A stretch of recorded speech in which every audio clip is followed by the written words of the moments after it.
The courtroom was full that morning. Reporters, lawyers, officers. Everyone expected another routine hearing. But the moment a thin 17-year-old boy walked inside, something unusual caught everyone's attention. It wasn't the orange prison jumpsuit. It wasn't the handcuffs around his wrists. It was a tattoo. A dark, rough tattoo stretched across the side of his neck. The kind of tattoo people usually associate with gangs, violence, and prison life. The moment the judge noticed it, he leaned back in his chair, smirked, and said something that made the entire courtroom laugh. 17 years old, and already wearing a prison tattoo? Looks like someone decided to ruin his future pretty early. The room erupted with laughter. People whispered to each other. Typical criminal. Kid already thinks he's tough. But the boy didn't laugh. He didn't argue.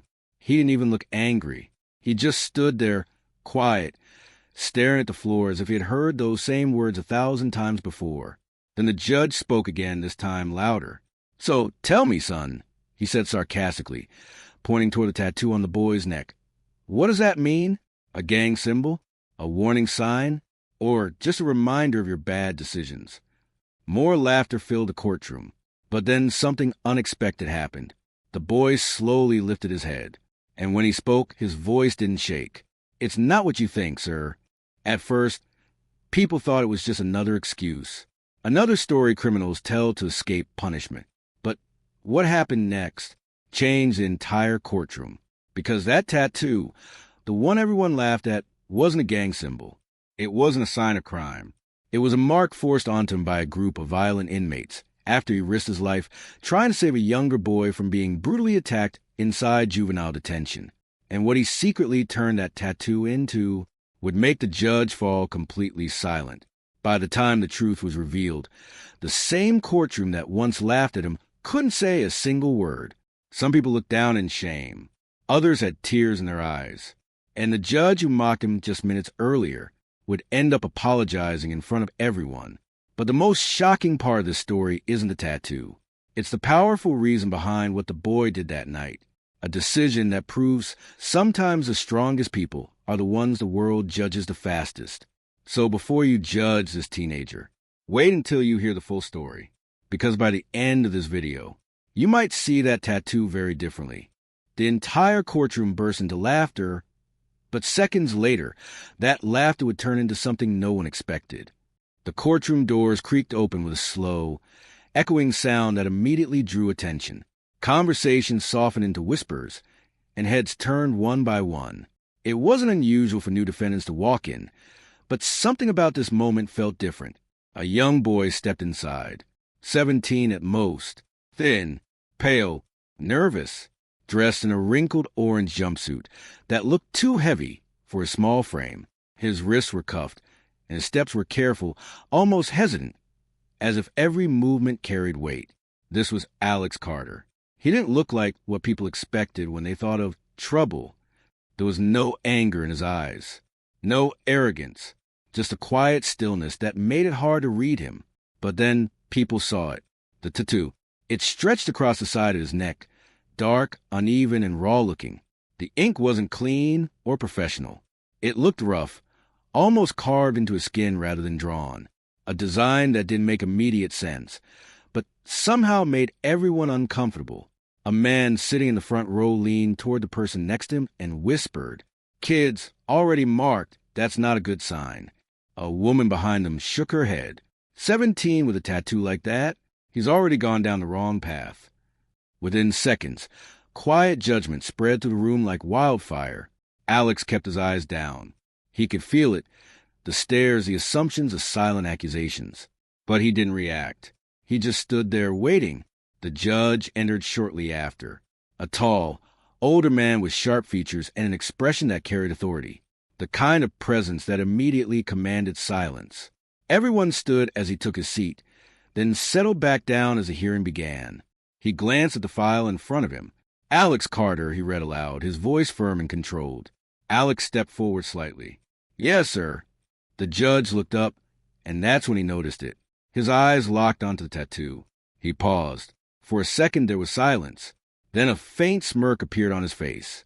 Well, he said, leaning back in his chair, tapping a pen lightly against the desk. Looks like someone's been making interesting life choices. A few people chuckled softly. Alex didn't respond. The judge tilted his head, studying him more closely. 17 years old and already wearing something like that on your neck? He continued, his tone now laced with sarcasm. That's not exactly a temporary mistake, is it? More laughter, this time louder. The judge didn't stop. In my years here, he said, gesturing slightly with his hand, I've seen tattoos like that before, usually on people who've already decided they don't care about consequences. A man in the back laughed openly. Someone else muttered, yeah, he looks the type. Alex's fingers tightened slightly at his sides, but still he stayed silent. The judge leaned forward now, resting his elbows on the desk. Tell me something, son, he said, his voice dropping into a mocking curiosity. Did you get that in prison, or are you just trying to look like you belong there? The courtroom erupted. Laughter bounced off the walls, echoing through the room. Even a few officers exchanged amused glances. It had turned into a spectacle, a moment of entertainment, all because of a boy and a tattoo. Alex slowly lifted his head, not in anger, not in defiance, just slowly. His eyes met the judge's for the first time, and something about that look, calm, steady, unshaken, caused a very brief flicker of hesitation. But it passed.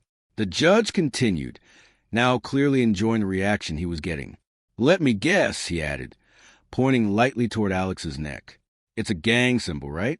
Or maybe a warning sign for everyone else. More laughter.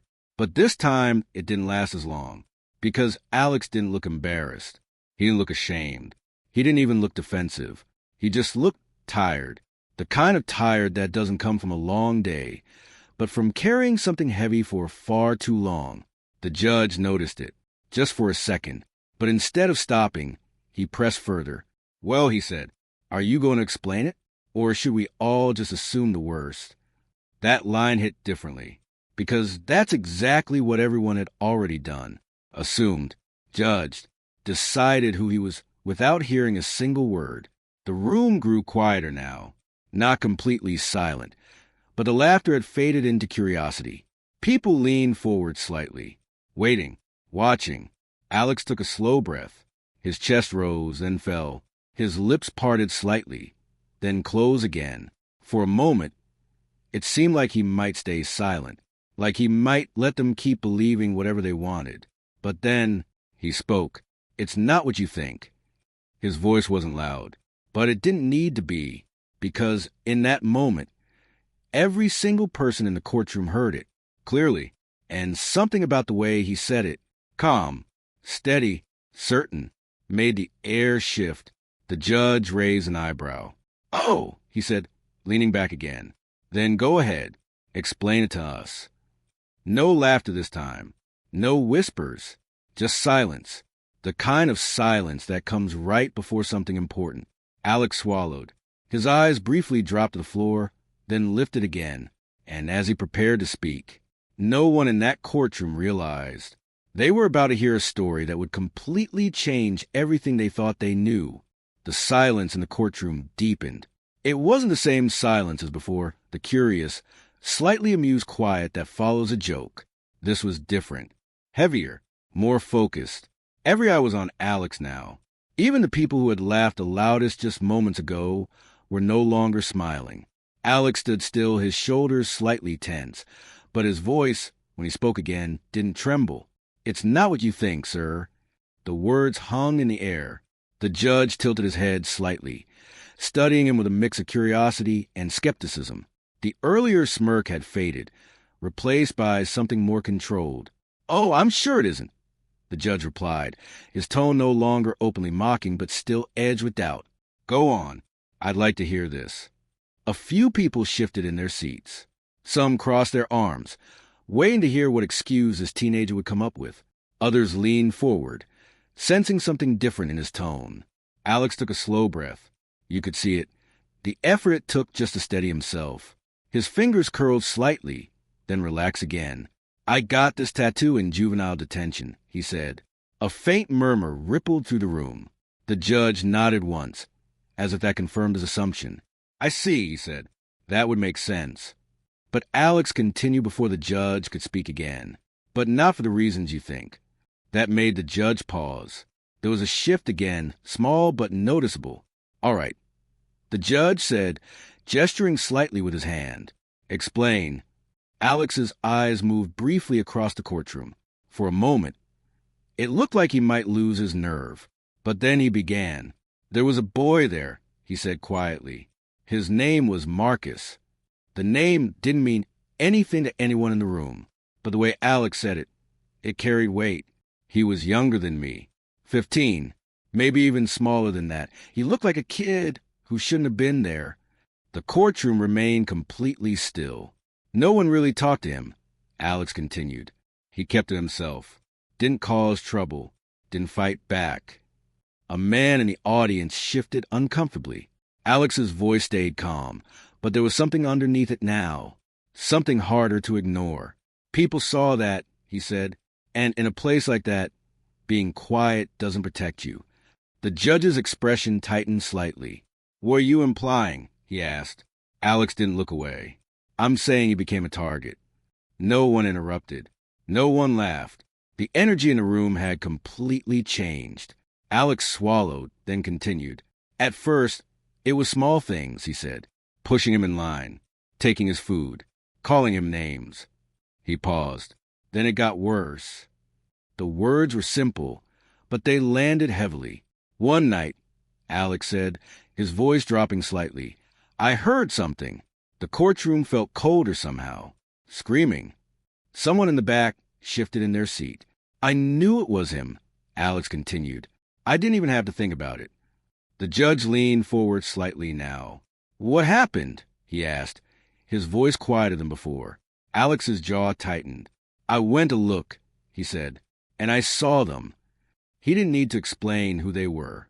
Everyone understood. There were 4 of them, Alex said. Older, bigger. He paused, his breathing slowing. They had him cornered. A wave of discomfort spread through the courtroom. No one wanted to picture it, but they were. I ran to get a guard, Alex said, but no one came. His voice remained steady, but now it carried something else. Frustration, memory. I yelled, he continued. I banged on the door. I tried everything. He looked down briefly. Nothing. The word echoed. Empty. Hopeless. So I went back. That made the judge's eyes narrow slightly. You went back, he repeated. Alex nodded once. I couldn't just leave him there. There was no hesitation in his answer, no attempt to make himself sound brave, just a simple truth. I knew I couldn't win, he admitted. There were too many of them. A few people exchanged glances, but that didn't matter, he added. The judge didn't speak. No one did. I stepped in anyway. The words were quiet, but powerful. Alex's hands tightened slightly as he continued. I told them to stop, he said. They laughed. A few people in the courtroom looked down. They told me walk away, or I'd regret it. Alex looked up again. I didn't. The silence grew even deeper. So they came after me, too. The words were direct. No dramatics. No exaggeration. Just truth. I don't remember everything, Alex said. It happened fast. His voice slowed slightly now. But I remember enough. He took a breath. I remember getting hit. A pause. Falling. Another pause. Getting back up. The judge's expression had completely changed now. Gone was the sarcasm. Gone was the amusement. I just kept trying, Alex said, even when I knew it wasn't enough. Someone in the audience quietly exhaled, and then the guards finally showed up. Relief flickered across a few faces, but by then, Alex stopped. He didn't finish the sentence. He didn't need to. The courtroom understood. The judge spoke carefully. And the boy, he asked. Marcus. Alex closed his eyes for a brief moment. When he opened them again, there was something different in them. He survived, he said. A small breath of relief moved through the room, but barely. And just like that, the weight returned. He was taken away after that, Alex added. I never saw him again. No one moved. No one spoke. Even the smallest sounds. The shifting of papers, the creak of chairs had disappeared. All that remained was the quiet, the kind of quiet that comes when people realize they were wrong. And Alex wasn't finished yet. He looked at the judge again, and this time his voice carried something stronger. Not anger, not fear, but truth. And that's when everything changed for me. The courtroom remained completely still. No whispers, no movement, no sound except the faint hum of the air conditioning above. Alex stood there, his words from moments ago still echoing in everyone's mind. The story of Marcus had already shifted something deep inside the room, but the biggest question still remained. The tattoo. The judge leaned forward slowly, his fingers interlocked on the desk. His tone, when he spoke, was no longer sharp or mocking. It was careful. "And the tattoo?" he asked quietly. All eyes turned back to Alex's neck. That dark, uneven mark, the very thing that had triggered laughter just minutes ago. Now it felt different, heavier. Alex didn't answer immediately. Instead, he raised his hand slowly and touched the side of his neck. His fingers traced the rough edges of the ink, as if he could still feel the moment it was carved into him. "They gave it to me," he said. A ripple of confusion moved across the courtroom. The judge frowned slightly. "They?" he asked. Alex nodded. "The same group," he said. "A few days after that night." A quiet tension filled the air. "What do you mean they gave it to you?" the judge pressed. Alex's eyes didn't waver. "I mean, I didn't choose it." The words landed hard. "They took me when no one was around," he continued.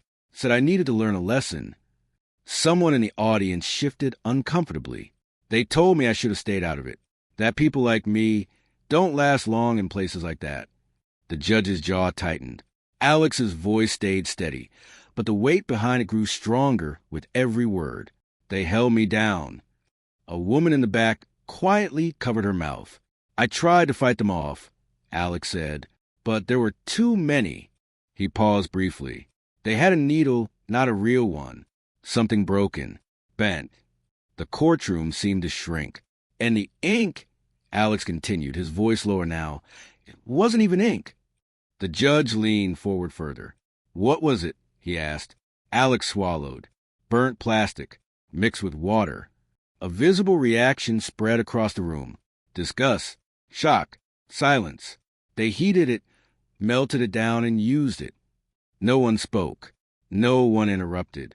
"They said it would mark me," Alex added, "so everyone would know not to cross them." His fingers tightened slightly against his neck. That this was the price of interfering. The judge slowly removed his glasses, setting them down on the desk. The atmosphere had completely transformed. What was once a symbol of mockery had become something much darker. "But," Alex said suddenly, that single word shifted the focus again. The judge looked up. "But what?" he asked. Alex took a slow breath. They didn't know what it actually means. A faint crease appeared on the judge's forehead. "What do you mean?" he asked. Alex straightened slightly. For the first time, there was something else in his posture. Not fear, not hesitation, but quiet strength. "They thought it was just a mark," he said. "Something to scare people." He turned his head slightly, allowing the courtroom a clearer view of the tattoo. "But I changed it." The words caused a soft ripple of confusion. "You changed it?" the judge repeated. Alex nodded. "After it healed, I started adding to it, slowly." A few people leaned forward, trying to understand. "I used whatever I could find," he explained. "A pen, a small piece of metal, anything sharp enough." The judge's expression hardened, not in anger toward Alex, but toward what he had endured. "I reshaped the lines," Alex continued. "Covered parts of it, added new ones." He paused, then spoke more clearly. "It's not random." The room grew quieter, if that was even possible. "It's initials," Alex said. The judge blinked once. "Initials," he repeated. Alex nodded again. "Marcus's." A wave of realization swept across the courtroom. People looked at each other, then back at the tattoo. "As much as I could," Alex said, "hidden inside the design, so no one else would notice." His voice softened slightly. "But I would." The judge didn't speak. "I did want it to mean what they intended," Alex continued. I didn't want it to be a symbol of fear. His hand slowly dropped from his neck. So I turned it into something else. A long pause followed. A reminder, he said. Of what? The judge asked quietly. Alex looked directly at him. Of that night. Another pause. Of him. The courtroom felt frozen in time. Of the fact that, even if I couldn't stop everything, Alex's voice tightened slightly. I didn't walk away. No one breathed. I didn't stay silent. Those words hit deeper than anything before. A man who had laughed earlier now stared at the floor, unable to look up. A woman wiped her eyes quietly. The judge sat completely still. That tattoo, Alex said, his voice steady again, isn't about being tough. He shook his head slightly. It's about remembering. The silence that followed wasn't uncomfortable anymore. It was heavy, but meaningful. The kind of silence that forces people to reflect, to reconsider, to feel. The judge slowly leaned back in his chair, his expression no longer guarded, no longer distant. It was something else now, something human. You took something meant to break you, he said slowly, and turned it into something that gives you strength. Alex didn't respond. He didn't need to. The truth of that statement was already clear. The judge looked at the tattoo again, but this time he wasn't seeing a symbol of crime, or rebellion, or failure. He was seeing a story, a painful one, but also a powerful one. And in that moment, the same mark that had once made the entire courtroom laugh had become the very thing that silenced it. The silence in the courtroom didn't break. It deepened. What had once been a place filled with quiet judgment and scattered laughter had now transformed into something else entirely. The air felt heavier, like every person inside that room was carrying the weight of what they had just heard. Alex stood still at the center, no longer just a teenager in an orange jumpsuit, no longer just a boy with a rough tattoo on his neck. Now, he was something else in their eyes, someone they hadn't expected. The judge remained motionless for a long moment, his gaze fixed on Alex. The pen he had been tapping earlier now sat untouched on the desk. Gone was the sarcasm. Gone was the amusement. In its place was reflection. The judge finally cleared his throat, the sound echoing louder than it should have in the quiet room. Why? He began, then paused.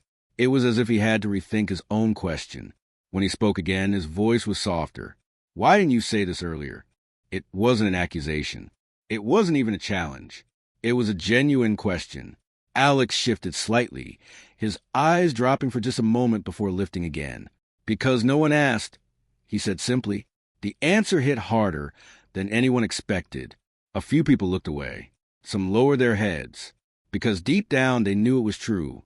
No one had asked. They had seen the tattoo and decided everything they needed to believe. The judge exhaled slowly, leaning back in his chair.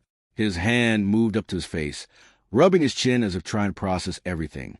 Around the room, the shift was undeniable. The same man who had laughed earlier now sat with his arms crossed tightly, staring at the floor. The woman who had whispered judgment before now wiped at her eyes quietly. Even the officers standing near the walls looked different, less detached, more aware. The judge straightened slightly. Alex, he said, his voice steady but no longer cold. Alex looked up. For the first time, there was no distance between them. Stand up straight, son. Alex adjusted his posture instinctively. The judge nodded once, as if acknowledging something unspoken.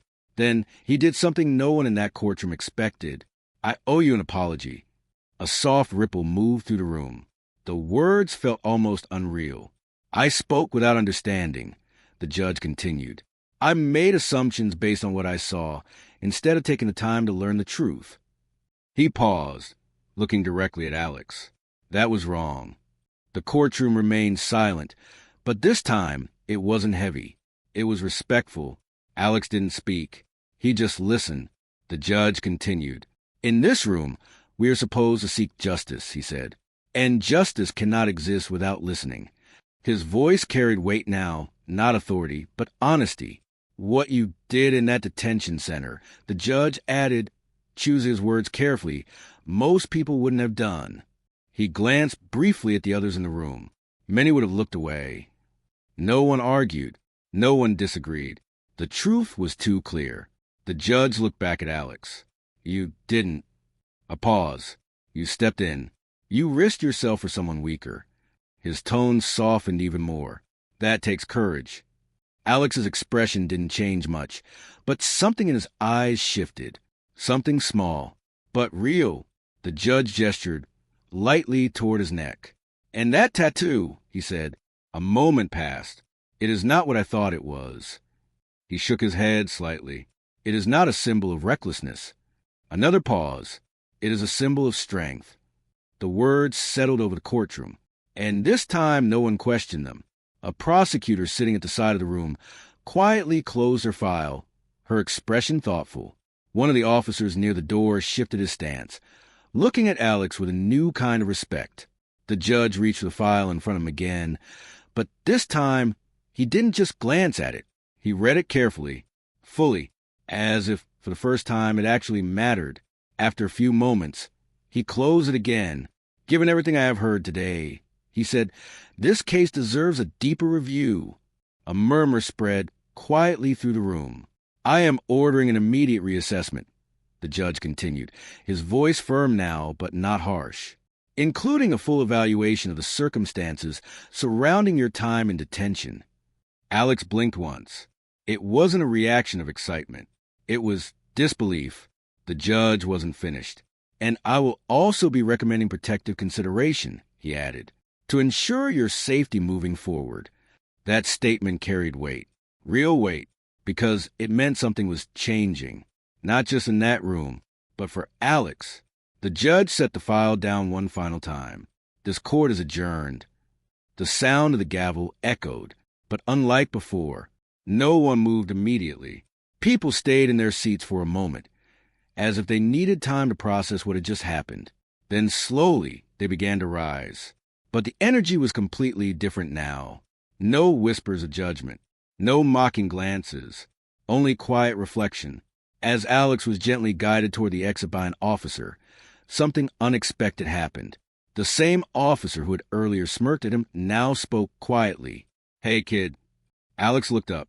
The officer gave a small nod. Stay strong. Just 2 words, but they meant everything. Alex nodded back. Thank you, he said softly. As he walked toward the doors, he could feel the eyes on him again, but this time they weren't filled with judgment. They were filled with something else. Respect, understanding, regret. The doors opened. Light from the outside hallway spilled into the room, and as Alex stepped through, he paused for just a second, not to look back, but to breathe, to feel, to realize something had changed. Then he kept walking, and behind him, in that same courtroom where laughter once echoed, there was now only silence, a silence that carried a lesson no one would forget. Sometimes, the people we judge the fastest are the ones with the strongest stories we never took the time to hear.